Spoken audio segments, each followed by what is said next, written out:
جب کوئی نبی سے محبت کرتا ہے تو وقت کا صدیق اکبر ہو جاتا ہے. جب کوئی اپنے نبی سے محبت کرتا ہے تو وقت کا عمر فاروق اعظم ہو جاتا ہے. جب کوئی اپنے نبی سے محبت کرتا ہے تو وقت کا عثمان غنی ہو جاتا ہے. جب کوئی اپنے نبی سے محبت کرتا ہے وقت کا مولا علی ہو جاتا ہے. جب کوئی اپنے نبی سے محبت کرتا ہے کربلا کا حسین اعظم ہو جاتا ہے. جب کوئی اپنے نبی سے محبت کرتا ہے بغداد کا غوث اعظم ہو جاتا ہے. جب کوئی اپنے نبی سے محبت کرتا ہے اجمیر کا خواجہ ہو جاتا ہے. جب اپنے نبی سے کوئی محبت کرتا ہے تو بہرائچ کا سید سالار مسعود غازی ہو جاتا ہے. جب کوئی اپنے نبی سے محبت کرتا ہے تو دیوا کا سرکار ہو جاتا ہے. جب کوئی اپنے نبی سے محبت کرتا ہے تو علی احمد صابر ہو جاتا ہے. جب کوئی اپنے نبی سے محبت کرتا ہے تو وقت کا مجدد امام احمد رضا خان ہو جاتا ہے. اور اعلان ہوتا ہے ملک سخن کی شاہی تم کو رضا مسلم کے ساتھ آ گئے ہو سکتے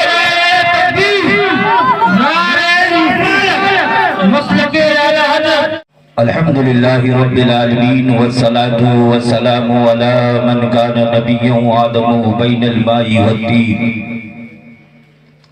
رحمتا للعالمین خاتم الانبیاء والمرسلین وعلى آلہ وصحابہ وازواجہ وذریاتہ وآل بیتہ وأولیاء امتہ وأہل سنتہ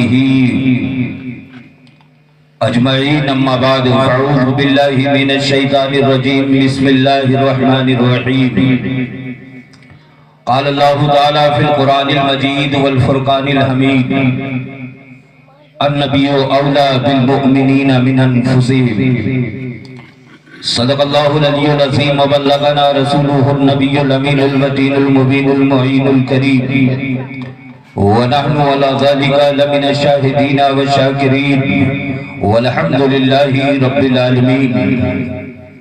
بقار خواہش حیرانم آغسنی یا رسول اللہ پریشانم پریشانم آغسنی یا رسول اللہ شہاب کس نوازی کن طبیبہ چارہ سازی کن مریض درد اسیانم آغسنی یا رسول اللہ ندارم جست مل جائے ندانم جست ماوائے توی خود ساز و سامانم آغسنی یا رسول اللہ. سرکار اعلیٰ حضرت فرماتے بھینی سہانی صبح میں ٹھنڈک جگر کی ہے.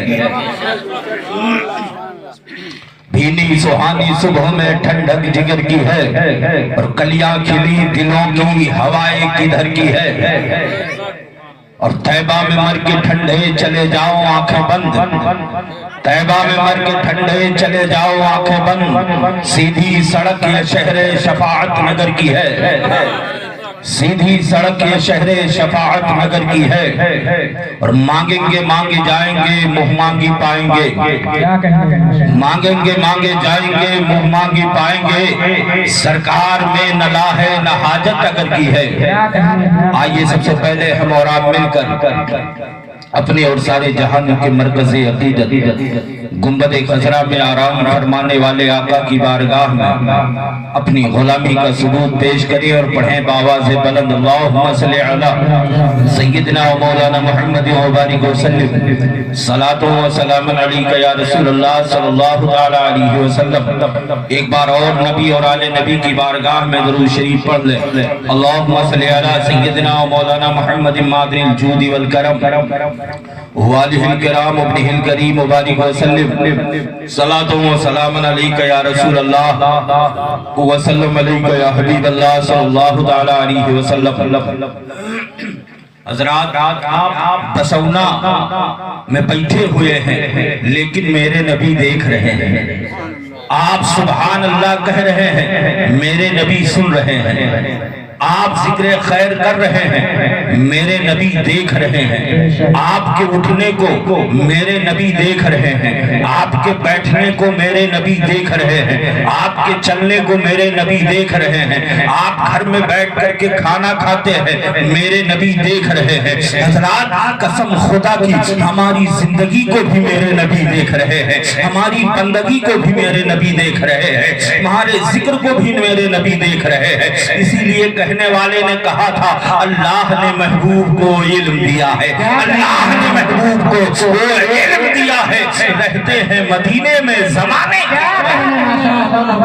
رہتے ہیں مدینے میں زمانے کی خبر ہے۔ حضرات یہ حسنین رضا نہیں کہتا کہ میرے نبی دیکھ رہے ہیں، بلکہ ہمارے اسلاف کہہ رہے ہیں، ہمارے اکابرین کہہ رہے ہیں۔ اور قرآن سے بڑی کون سی کتاب ہے؟ قرآن سے بڑی کوئی بے مثل کتاب نہیں، قرآن سے بڑی عظمت والی کوئی کتاب نہیں۔ وہ کتاب فرماتی ہے، اللہ کا مقدس کلام فرماتا ہے النبی اولا بالمؤمنین من انفسہم، یعنی نبی مومنوں کی جانوں سے زیادہ قریب تر ہے۔ اللہ اکبر، آؤ اور قریب آؤ، میں تم کو مدینہ طیبہ کی دھرتی پر لے کر چل رہا ہوں اس بات کا ثبوت پیش کرنے کے لیے۔ نبی پاک صلی اللہ علیہ وسلم تشریف فرما ہے، صحابہ کی مجلس ہے، صدیق اکبر بھی موجود ہے، عمر فاروق اعظم بھی موجود ہے، مولا علی بھی موجود ہے، حضرت بلال حبشی بھی موجود ہے، تمام صحابہ کرام مسجد نبوی میں موجود ہے۔ آقا صلی اللہ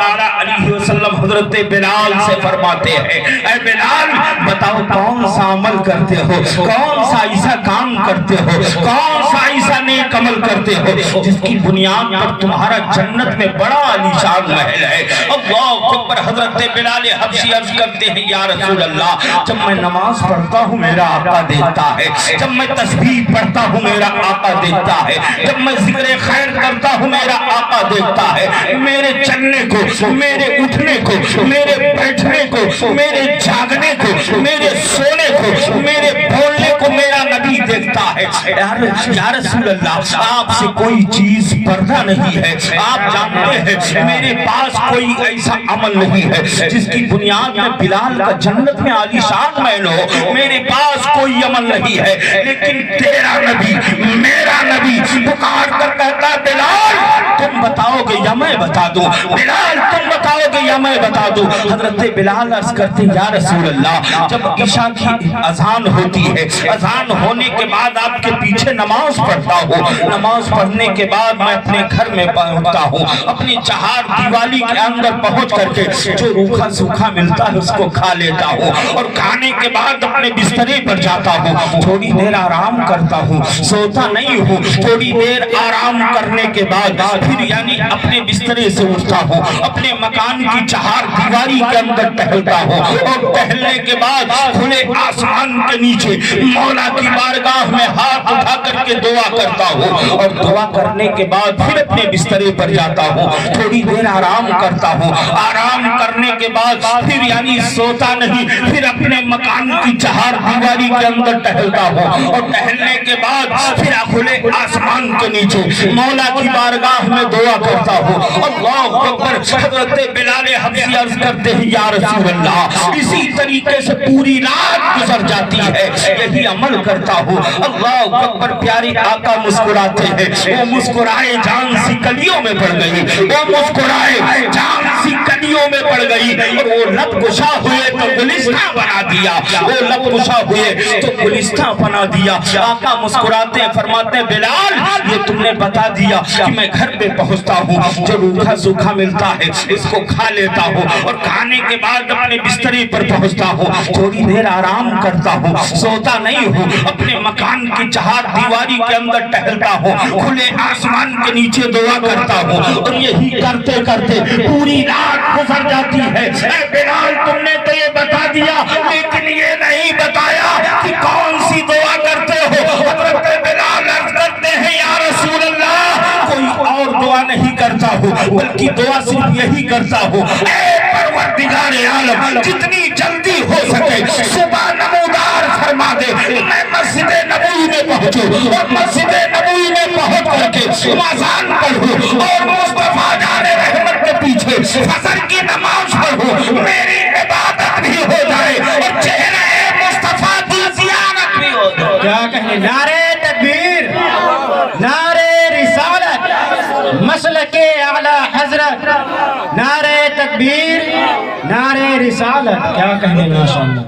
میری عبادت بھی ہو جائے اور چہرے مصطفیٰ کی زیارت بھی ہو جائے۔ آقا صلی اللہ تعالی علیہ وسلم فرماتے ہیں بلال یہی تمہارا ایسا عمل ہے جس کی بنیاد میں جنت میں تمہارا عالی شان محل ہے۔ اللہ اکبر۔ پیارے آقا فرماتے ہیں بلال سامنے مسجد نبوی کے ایک بڑی بی کا گھر ہے، تم جانتے ہو؟ بلال حبشی عرض کرتے ہیں یا رسول اللہ میں جانتا ہوں، بتائیں ان کو بلا کر کے لے کر آؤ۔ حضرت بلال حبشی وہ ضعیفہ کے دروازے پر پہنچتے ہیں اور دروازے پر پہنچنے کے بعد دستک دیتے ہیں۔ اندر سے بڑی بی بولتی ہے کون؟ بتایا میں مصطفیٰ کا غلام ہوں، مصطفیٰ کا عاشق ہوں۔ ارے مجھ کو بلال کہتے ہیں، مجھ کو بلال کہتے ہیں۔ بتایا بلال کس لیے آئے ہو؟ بتایا مصطفیٰ جان رحمت نے کالی کملی والے آقا نے آپ کو یاد فرمایا ہے۔ وہ ضعیفہ اپنے مکان سے باہر نکلتی ہے اور مسجد نبوی میں آقا صلی اللہ تعالی علیہ وسلم کی بارگاہ میں پہنچ جاتی ہے۔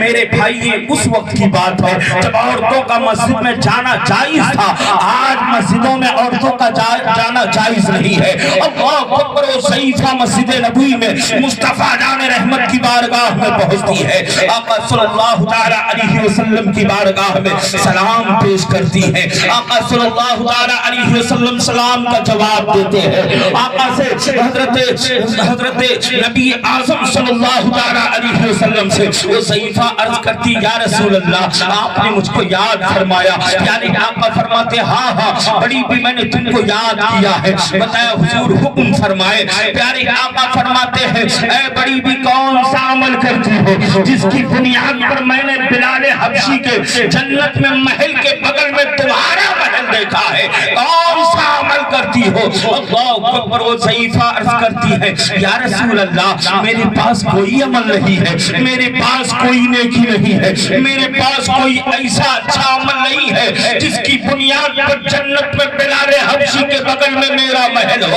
اللہ اکبر۔ سرکار مصطفیٰ فرماتے ہیں ضعیفہ تم بتاؤ گی یا میں بتا دوں؟ اللہ اکبر۔ وہ ضعیفہ عرض کرتی ہے یا رسول اللہ میرے ماں باپ آپ پر قربان، صرف ایک چیز کرتی ہو۔ پیارے آقا فرماتے ہیں بتاؤ کون سی چیز کرتی ہو، کون سا عمل کرتی ہو؟ وہ ضعیفہ عرض کرتی ہے یا رسول اللہ جب مسجد نبوی میں بلال حبشی اذان دینے کے لیے آتے ہیں اور جب اذان دیتے ہیں اللہ اکبر کی صدائیں بلند کرتے ہیں، میں اذان کے کلمات کو دہراتی ہوں، میں بھی اللہ اکبر کی صدائیں بلند کرتی ہوں۔ جب حضرت بلال حبشی اشہد ان محمد رسول اللہ کہتے ہیں، میں بھی اشہد ان محمد رسول اللہ کہتی ہوں، مصطفیٰ پر درود پڑھتی ہوں اور اذان سے جب بلال حبشی فارغ ہوتے ہیں میں اذان کے بعد کی دعا پڑھتی ہوں، اس کے بعد اپنا دوپٹہ اپنے ہاتھ میں لیتی ہوں اور ہاتھ میں لینے کے بعد مسجد نبوی میں جتنے راستے آنے والے ہیں سارے راستوں کو اپنے دوپٹے سے صاف کر دیتی ہوں۔ اللہ اکبر۔ حضرت بلال حبشی جب اذان سے فارغ ہوتے ہیں اور نماز ہونے سے پہلے سارے راستوں کو اپنے دوپٹے سے صاف کر دیتی ہوں۔ مصطفیٰ جان رحمت مسکراتے ہیں، فرماتے ہیں ضعیفہ یہی تمہارا ایسا عمل ہے جس کی بنیاد پر جنت میں بلال حبشی کے بغل میں تمہارا نعرہ تکبیر، نعرہ تکبیر، نعرہ رسالت، نعرہ رسالت، مسلک اعلیٰ حضرت، مسلک اعلیٰ حضرت۔ سبحان اللہ سبحان اللہ۔ اپنے نبی سے محبت کرو، اپنے نبی سے عقیدت کرو، اپنے نبی سے محبت کرو۔ قسم خدا کی نمازوں کو ان کی پابندی سے ان کے اوقات پر ادا کرو، تم یہاں بھی کامیاب ہو جاؤ گے، قبر میں بھی کامیاب ہو جاؤ گے، میدان محشر میں بھی کامیاب ہو جاؤ گے۔ یاد رکھو جس نے اپنے نبی سے محبت کیا، جب اپنے نبی سے محبت کیا تب وہ کامیاب ہو گیا۔ آج جو اپنے نبی سے محبت کرتا ہے، آج جو شریعت مصطفیٰ پر عمل کرتا ہے آج بھی کامیاب ہے۔ اللہ اکبر۔ میں آپ کو بتاؤں جب کوئی نبی سے محبت کرتا ہے تو کوئی ناکام نہیں بلکہ باکمال ہو جایا کرتا ہے۔ جب کوئی نبی سے محبت کرتا ہے تو وقت کا صدیق اکبر ہو جاتا ہے۔ جب کوئی اپنے نبی سے محبت کرتا ہے تو وقت کا عمر فاروق اعظم ہو جاتا ہے۔ جب کوئی اپنے نبی سے محبت کرتا ہے تو وقت کا عثمان غنی ہو جاتا ہے۔ جب کوئی سے محبت کرتا ہے وقت مولا علی ہو جاتا ہے. جب کوئی اپنے نبی سے محبت کرتا ہے کربلا کا حسین اعظم ہو جاتا ہے. جب کوئی اپنے نبی سے محبت کرتا ہے بغداد کا غوث اعظم ہو جاتا ہے. جب کوئی اپنے نبی سے محبت کرتا ہے اجمیر کا خواجہ ہو جاتا ہے. جب اپنے نبی سے کوئی محبت کرتا ہے تو بہرائچ کا سید سالار مسعود غازی ہو جاتا ہے. جب کوئی اپنے نبی سے محبت کرتا ہے تو دیوا کا سرکار ہو جاتا ہے. جب کوئی اپنے نبی سے محبت کرتا ہے تو علی احمد صابر ہو جاتا ہے. جب کوئی اپنے نبی سے محبت کرتا ہے تو وقت کا مجدد امام احمد رضا خان ہو جاتا ہے. اور اعلان ہوتا ہے ملک سخن کی شاہی تم کو رضا مسلم جس ساتھ آ گئے ہو سندے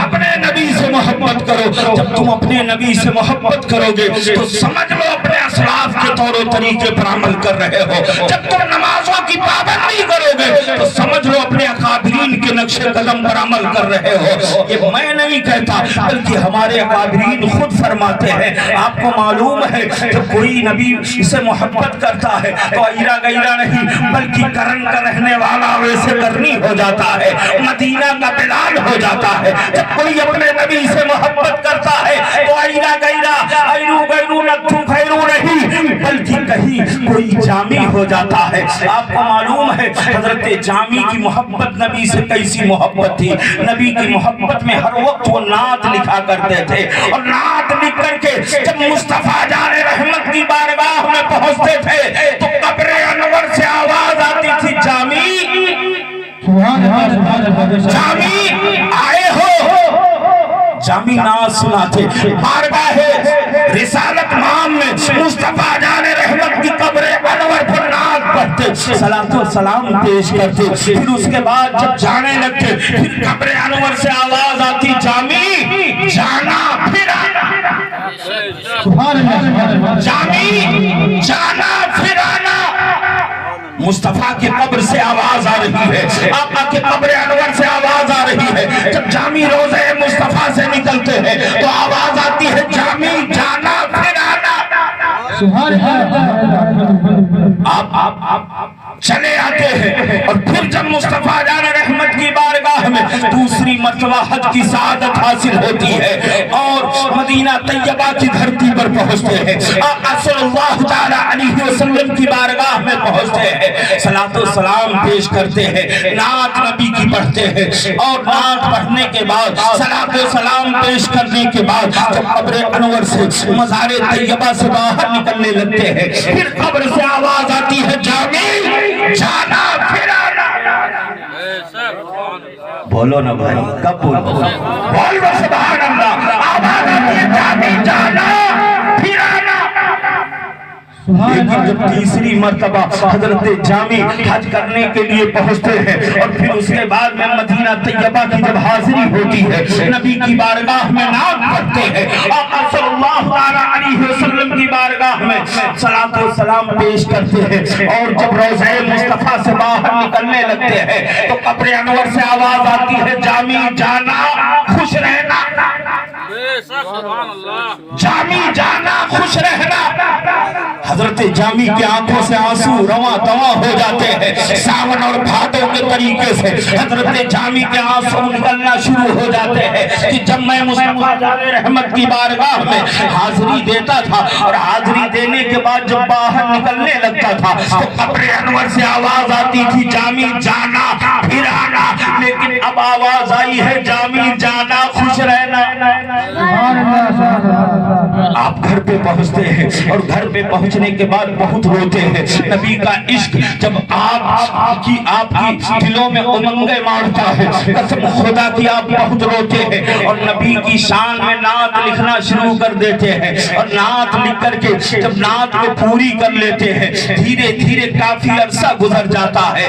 قسم خدا کی جب کافی عرصہ گزر جاتا ہے تو آپ سوچتے ہیں کہ نبی کی بارگاہ میں حاضری دیا جائے. کافی وقت وقت گزر گیا ہے نبی کی بارگاہ میں صلاۃ و سلام پیش کیا جائے، کافی وقت گزر گیا ہے نبی کی بارگاہ میں نعت پڑھا جائے، نعت لکھ کر کے تیار کر دیتے ہیں اور حاضری کے لیے جب چلتے ہیں تو امیر مدینہ کے خواب میں مصطفیٰ جان رحمت تشریف لاتے ہیں، فرماتے ہیں امیر مدینہ تجھ کو معلوم ہے ایک میرا عاشق آ رہا ہے، مدینے کے اعتراف میں پہنچنے والا ہے، لیکن میرے قبر پر اس کو مت آنے دینا، میری مزار کے قریب اس کو مت آنے دینا، اس کو واپس کر دینا۔ امیر مدینہ جب خواب سے بیدار ہوتا ہے تو حضرت جامی کے سارے یعنی اوصاف بتا دیے گئے تھے، پیارے آقا نے خواب میں بتا دیا تھا کہ میرا عاشق اس طریقے سے چلتا ہے، میرا عاشق اس طریقے سے بولتا ہے، میرے عاشق کی آنکھیں اس طریقے سے ہے، میرے عاشق کے لبہائے مبارک اس طریقے سے ہے، میرا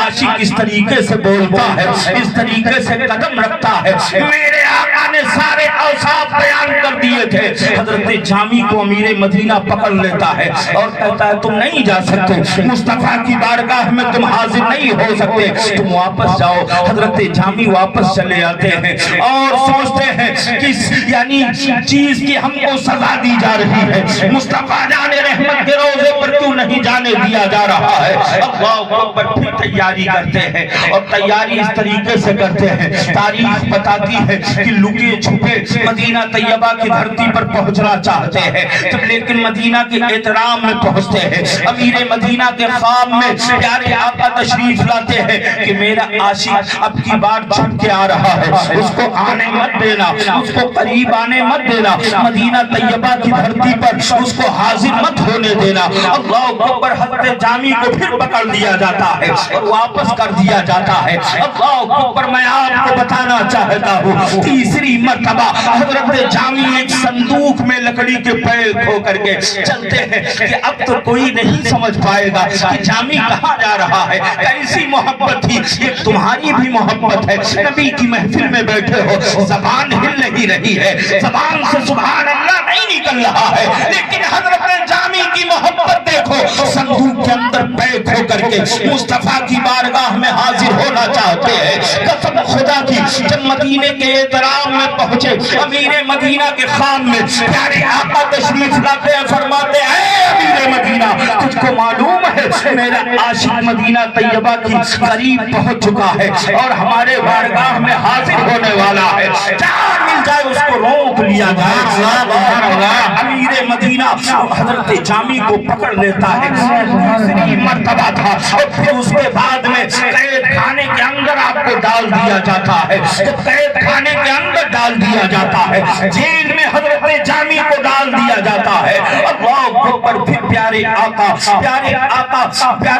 امیر مدینہ کے خواب میں تشریف لاتے ہیں، فرماتے ہیں کہ اے امیر مدینہ تجھ کو معلوم ہے میرا عاشق تھا کوئی گنہگار نہیں تھا، میرا عاشق تھا کوئی مجرم نہیں تھا، میرا عاشق تھا اس نے کوئی گناہ نہیں کیا تھا، گناہ بس اس کا اتنا ہے کہ اپنے نبی سے محبت کرتا ہے، اپنے آقا سے پیار کرتا ہے، اپنے آقا سے عقیدت رکھتا ہے۔ اے امیر مدینہ تم کو معلوم ہے اس نے نبی کی محبت میں یعنی میری محبت میں اس نے کچھ ایسے شعر لکھے ہیں کہ میں سوچتا ہوں کہ اگر میری قبر کے قریب میں آ کر کے جامی اگر ان شعروں کو پڑھ دے گا تو مجھ کو اپنے ہاتھ کو قبر کے باہر نکال کر کے جامی سے مصافحہ کرنا پڑے گا، اور جب میں جامی سے قبر کے انور سے باہر ہاتھ نکال کر کے مصافحہ کروں گا تو دنیا کا نظام درہم برہم ہو جائے گا، قیامت آ جائے گی۔ اللہ اکبر، اس لیے میں روک رہا تھا، وہ کوئی گنہگار نہیں ہے، وہ سیاہکار نہیں ہے، وہ گنہگار نہیں ہے، وہ مجرم نہیں ہے، بلکہ میرا عاشق ہے، مجھ سے بہت محبت کرتا ہے۔ اللہ اکبر، امیر مدینہ جب خواب سے بیدار ہوتے ہیں اور بیدار ہونے کے بعد حضرت جامی سے معافی مانگتے ہیں، قید خانے سے باہر نکالتے ہیں اور کہتے کون سی نعت ہے کہ تم نے لکھا ہے اور جس کے بارے میں مصطفیٰ جان رحمت فرماتے ہیں کہ اگر جامی وہ میری قبر پر آ کر کے میری قبر پہ رات کے اشعار پڑھ دے گا تو مجھ کو اپنی قبر انور سے ہاتھ باہر نکال کر کے اس سے مصافحہ کرنا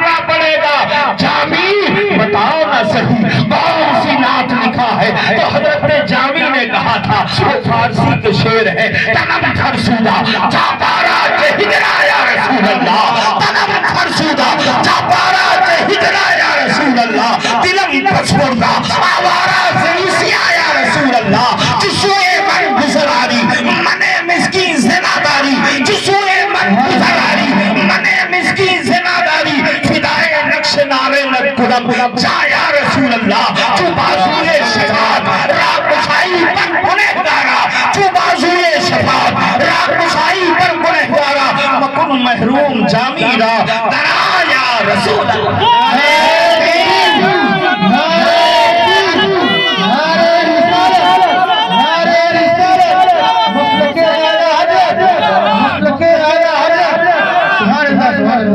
آخری شیر کا آپ کو تصریح کر دے آپ کو بتا دے حضرت جامی نے اپنے نام میں کیا لکھا ہے صرف آخری شیر میں آپ کو بتاؤں حضرت جامی نے آخری شیر میں لکھا چو بازوئے شفاعت راہ کشائی پر گنہگارا چو بازوئے شفاعت راہ کشائی پر گنہگارا مکن محروم را مکن محروم جامی را یا رسول اللہ یا رسول اللہ جب بروز قیامت قائم ہو جنتی جنت میں جا رہے ہو دوزخی دوزخ میں جا رہے ہو ایسے موقع پر جب اللہ تبارک و تعالی آپ کو مرتبہ عطا فرمائے جب اللہ تبارک و تعالی آپ کو بلندی عطا فرمائے آپ شفاعت کا بازو اپنی گنہگار امت کے لیے کھولے تو جامی کو مایوس نہ کرنا جامی کو مایوس نہ کرنا ہمیں اپنا ہی سمجھو گے تو کب سمجھو گے سرکار کی آمد سرکار کی آمد داتا کی آمد نعرہ تکبیر نعرہ رسالت کی محمد سے وفا گردونے تو ہم تیرے ہیں یہ جہاں چیز کیا ہے لوح و قلم تیرے ہیں اپنے نبی سے محبت کرو کامیابی کو تلاش کرنے کی ضرورت نہیں پڑے گی بلکہ کامیابی تمہارے قدموں کو چومتی نظر آئے گی اللہ اکبر جس نے نبی سے جتنا محبت کیا اللہ تبارک و تعالی نے اس کو بلندی عطا کر دیا قسم خدا کی تم سبحان اللہ کہو گے تم نبی پر درود پڑھتے ہو تو نبی پاک صلی اللہ علیہ وسلم خود فرماتے ہیں کہ میں اپنے چاہنے والے کی درود کو سنتا ہوں سبحان اللہ اور ہمارے اکابرین فرماتے ہیں جو آقا فرماتے ہیں جو مجھ پر درود پڑھنا بھول گیا وہ جنت کا راستہ بھول گیا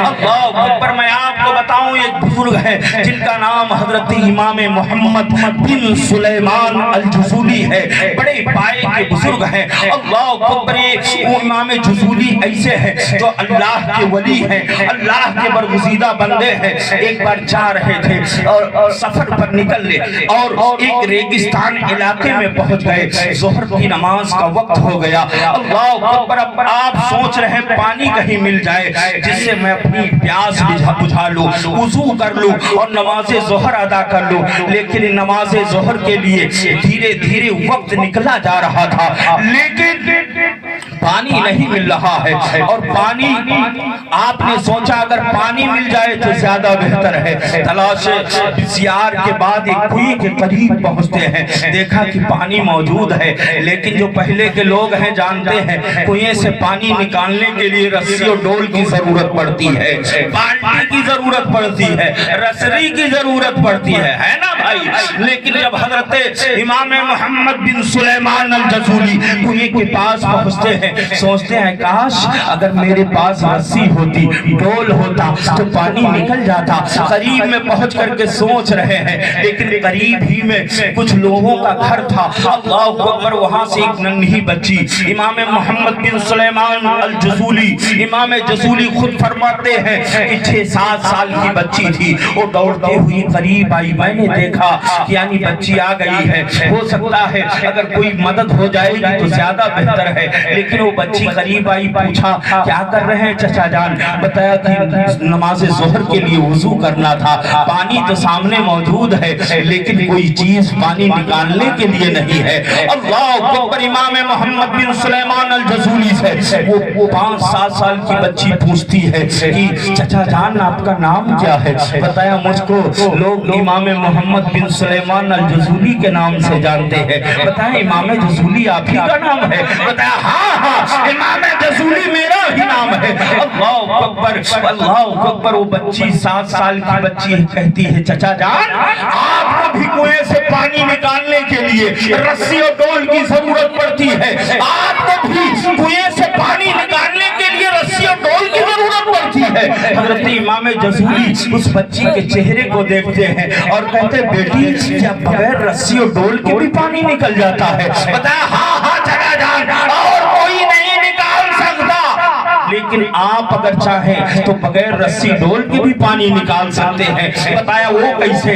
میں نہیں جانتا کس طریقے سے بغیر رسی ڈول کے پانی نکالا جاتا ہے۔ اللہ اکبر۔ وہ بچی اپنے ننھے ننھے قدموں سے کنویں کے قریب پہنچتی ہے اور کنویں میں اپنا لعاب ڈال دیتی ہے، کنویں میں تھوک دیتی ہے۔ اللہ اکبر، اللہ اکبر۔ جب وہ بچی کنویں میں تھوکتی ہے امام جزولی خود فرماتے ہیں میری سمجھ میں نہیں آ رہا تھا کہ بچی کا تھوک پہلے کنویں میں پہنچا ہے یا کنویں کا پانی پہلے اوپر آیا ہے۔ اللہ اکبر، اللہ اکبر۔ حضرت امام جزولی فرماتے بیٹی وضو بعد میں، پانی پینا بعد میں، پہلے یہ بتاؤ یہ بلندی تم کو کیسے ملی، یہ مقام تم کو کیسے ملا؟ ابھی تمہاری عمر تو بڑی چھوٹی ہے، ابھی عمر تو بڑی چھوٹی ہے، ابھی تم معصوم ہو، ابھی تم بہت کمسن ہو، تم کو یہ مرتبہ ملا تو ملا کیسے؟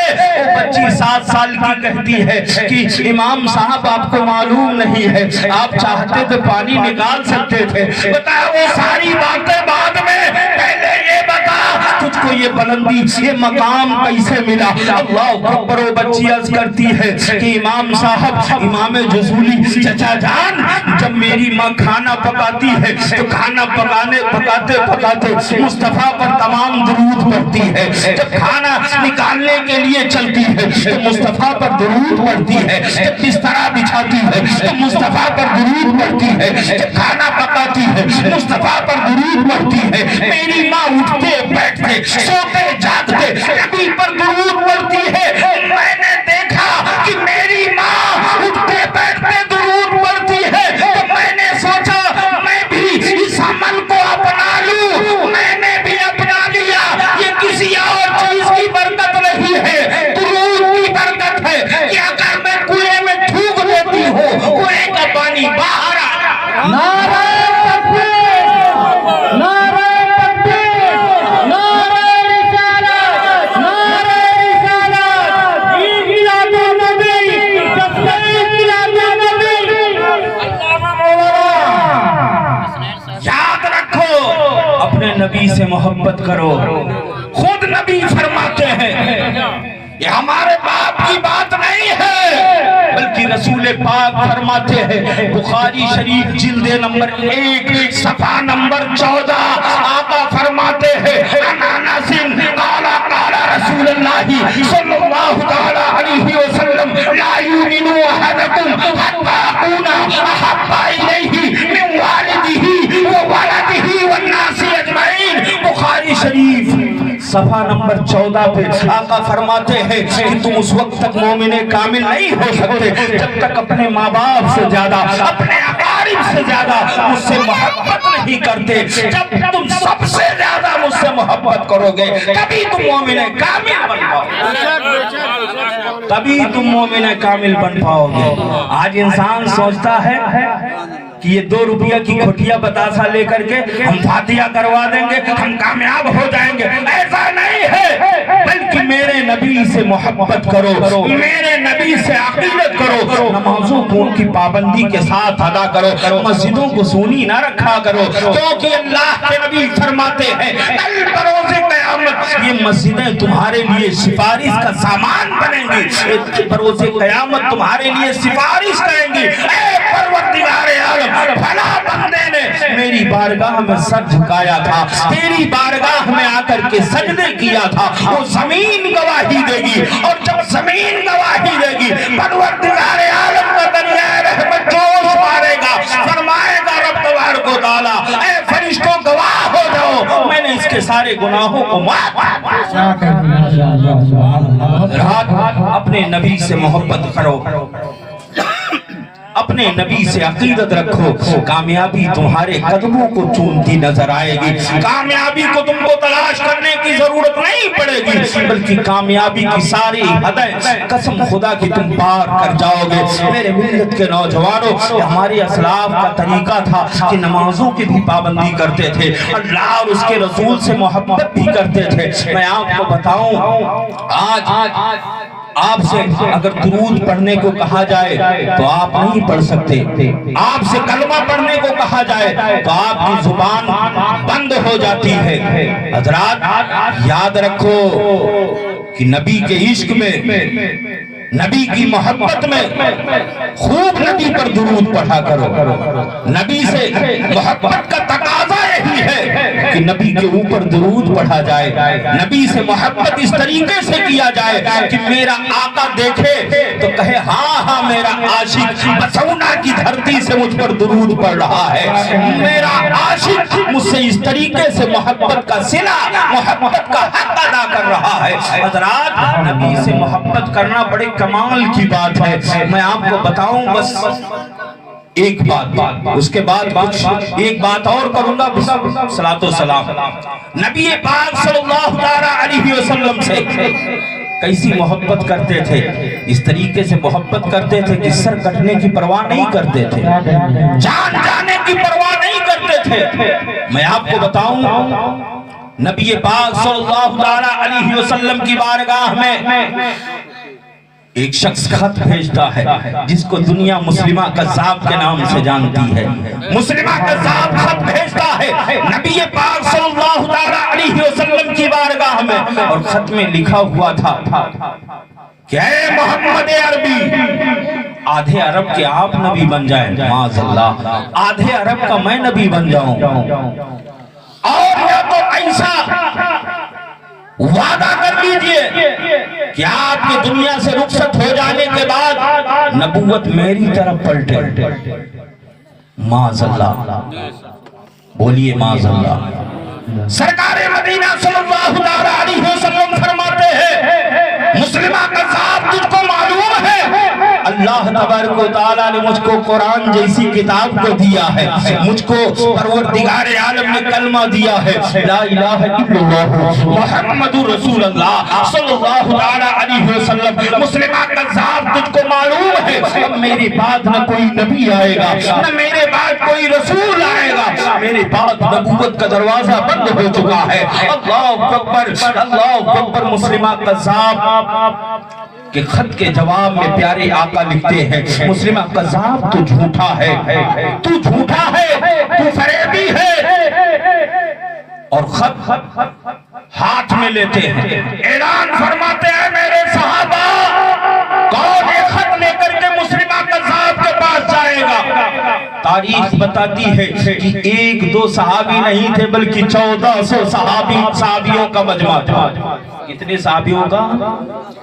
بولیے نا، 1400 صحابیوں کا مجمع تھا۔ آقا صلی اللہ علیہ وسلم فرماتے ہیں اے صحابہ اس خط کو لے کر کے کون جائے گا؟ اللہ اکبر۔ ایک صحابی ہیں جن کو دنیا حضرت حبیب بن زید کے نام سے جانتی ہے، کیا نام ہے؟ حضرت حبیب بن زید۔ جب مصطفیٰ جان رحمت فرماتے ہیں خط میرا کون لے کر جائے گا مسلمہ کذاب کے پاس، تو حضرت حبیب بن زید دوڑ کر کے خط کو اپنے ہاتھ میں لیتے ہیں اور کہتے ہیں لبیک یا رسول اللہ میں حاضر ہوں۔ تاریخ بتاتی ہے کہ حضرت حبیب بن زید نے جب کہا لبیک یا رسول اللہ تو آپ کے منہ سے کھجور کے کچھ ذرات، اس وقت آپ کھجور کھا رہے تھے، آپ کا رد عمل یہ تھا کہ مدینے کی گلیوں میں کھجوروں کو بیچا کرتے تھے اور ہر وقت کھجور کو کھایا کرتے تھے. ہمارے بھائیوں کا بھی رد عمل ہے کھانے کا، لیکن پڑیا کھایا کرتے ہیں، پان کھایا کرتے ہیں، عاشقی کھایا کرتے ہیں. لیکن حضرت حبیب بن زید کھجور کی ٹوکری سر پہ رکھ کر کے مدینے کی گلیوں میں کھجور کو فروخت کرتے اور ہر وقت کھجور کو کھایا کرتے تھے. اور جب مصطفیٰ جان رحمت کی بارگاہ میں بیٹھے ہوئے تھے اس وقت بھی کھجور کھا رہے تھے. آقا صلی اللہ تعالی علیہ وسلم نے جب ارشاد فرمایا کہ میرا خط مسلمہ قذاب کے پاس کون لے کر جائے گا، آپ کی عمر 70 یا 80 سال کی تھی. حضرت حبیب بن زید آواز دیتے ہیں لبیک یا رسول اللہ، میں حاضر ہوں. آپ کے منہ سے کھجور کے کچھ ذرات نکلتے ہیں، کچھ ٹکڑے کھجور کے نکلتے ہیں، دوسرے صحابی کے چہرے پر پڑتے ہیں. اور صحابی اپنے چہرے کو یوں پوچھتے ہیں، پوچھنے کے بعد کہتے ہیں اللہ کے بندے تھوڑا رک کے بول دیتے، پہلے کھجور کھا لیتے پھر اس کے بعد بول دیتے. لیکن حضرت حبیب بن زید کا ایمان کیسا تھا، ایقان کیسا تھا.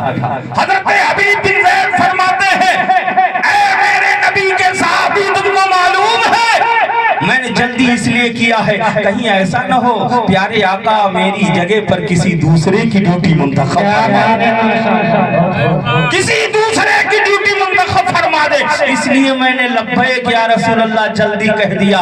میں نے یہ نہیں سوچا کھجور کھا لے پھر بولے، میں نے یہ سوچا کہ جتنی جلدی ہو سکے میری حاضری ہو جائے، میں حقدار ہو جاؤں خط لے جانے کا. اب یاد رکھو میرے بھائی 70 یا 80 سال کی عمر تھی. آقا صلی اللہ علیہ وسلم خط حضرت حبیب بن زید کے ہاتھ میں دیتے کہتے ہیں حبیب بن زید مسلمہ قذاب کوئی عام انسان نہیں، بڑا خطرناک ہے، اس کے پاس جانا جان کا ہتھیلی میں رکھنا ہے. حضرت حبیب بن زید کہتے ہیں یا رسول اللہ یہ جان آپ کے قدموں پر قربان ہے. سبحان اللہ، یہ جان آپ کے قدموں پر قربان ہے. گویا کہ حبیب بن زید نے یہی کہا تھا غلامان محمد جان دینے سے نہیں ڈرتے، غلامان محمد جان دینے سے نہیں ڈرتے، یہ سر کٹ جائے یا رہ جائے کوئی پرواہ نہیں، یہ سر کٹ جائے یا رہ جائے کوئی پرواہ نہیں کرتے. حضرت حبیب بن زید کو مصطفیٰ جان رحمت خط دیتے ہیں، ایک نیزہ دیتے ہیں، ایک تیز رفتار کا گھوڑا دیتے ہیں. اللہ اکبر، تاریخ بتاتی ہے حضرت حبیب بن زید کی عمر 70 یا 80 سال کی تھی، لیکن جب مصطفیٰ جان رحمت کا خط ملا اور مصطفیٰ جان رحمت کا گھوڑا ملا تو چلنے کا انداز بدل گیا، بولنے کا انداز بدل گیا. اللہ اکبر، ایسا لگ رہا تھا، تاریخ لکھنے والوں نے لکھا کہ ایسا لگ رہا تھا کہ کوئی 70 یا 80 سال کا انسان نہیں بلکہ 18 سال کا بڑھیا نوجوان، 18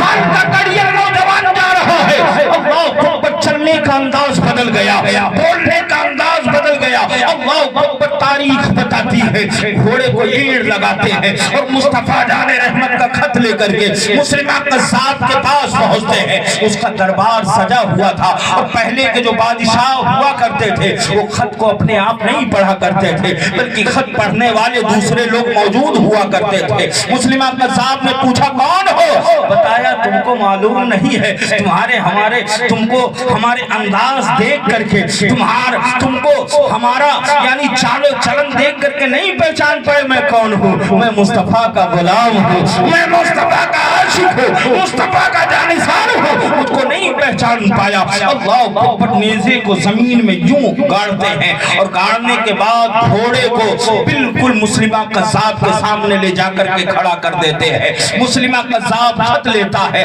اور لینے کے بعد اپنے بغل میں دوسرے کو دیتا ہے پڑھنے کے لیے. جب وہ پڑھتا تو اس میں لکھا تھا مسلمہ قذاب تو جھوٹا ہے، تو جھوٹا ہے، تو فریبی ہے، اللہ اکبر، اس کی آنکھیں لال پیلی ہو گئی، غصے سے چہرہ سرخ ہو گیا۔ مسلمہ قذاب حبیب بن زید سے پوچھتا ہے کیا یہ تمہارے نبی نے، تمہارے آقا نے صحیح لکھا ہے؟ اللہ اکبر، حضرت حبیب بن زید مسکراتے ہیں، فرماتے مسلمہ قذاب تجھ کو معلوم ہے 7 سمندروں کا پانی نکال دیا جائے لیکن میرے آقا کی بات جھوٹی نہیں،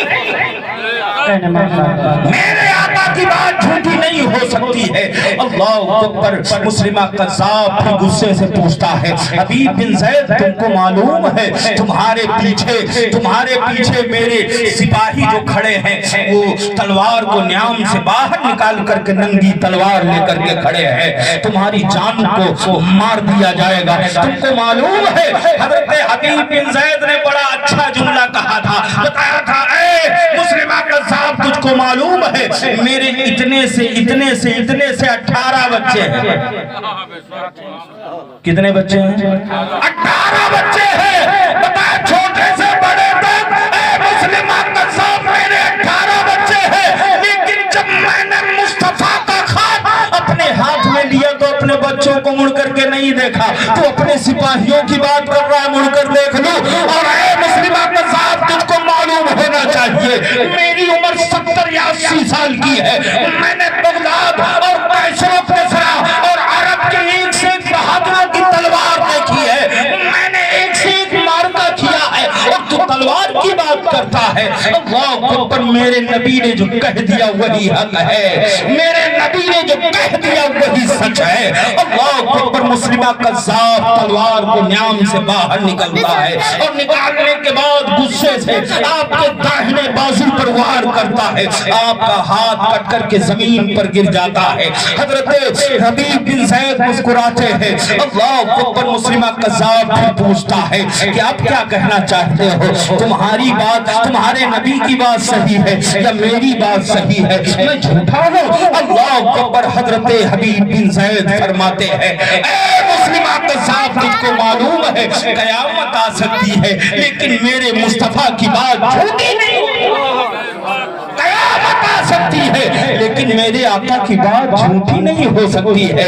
اللہ اکبر، مسلمہ قذاب تلوار کا دوسرا وار کرتا ہے اور آپ کا دوسرا بازو یعنی کٹ کر کے زمین پر گر جاتا ہے، لیکن حضرت حبیب بن زید کا حوصلہ دیکھو، ایمانی جذبہ دیکھو کہ حضرت حبیب بن زید سے پھر وہ پوچھتا ہے آپ تم کیا کہہ رہے ہو؟ اللہ اکبر، حضرت حبیب بن زید کہتے ہیں تو موت کی دھمکی دیتا ہے اور وہ بھی مصطفیٰ کے غلام کو موت کی دھمکی دیتا ہے۔ غلامان محمد جان دینے سے نہیں ڈرتے، سر کٹ جائے یا رہ جائے کوئی پرواہ نہیں کرتے۔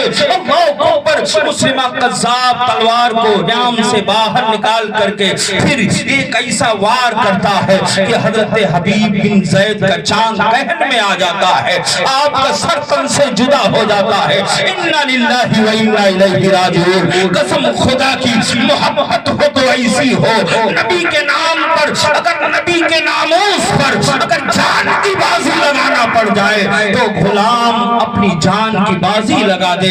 اللہ اکبر، اللہ اکبر، ہمارا انداز، آپ کا انداز نبی کی محبت میں تو ایسا ہونا چاہیے کہ یہ انداز، یہ ناز، یہ انداز ہمارے نہیں ہوتے۔ جھولی میں اگر ٹکڑے تو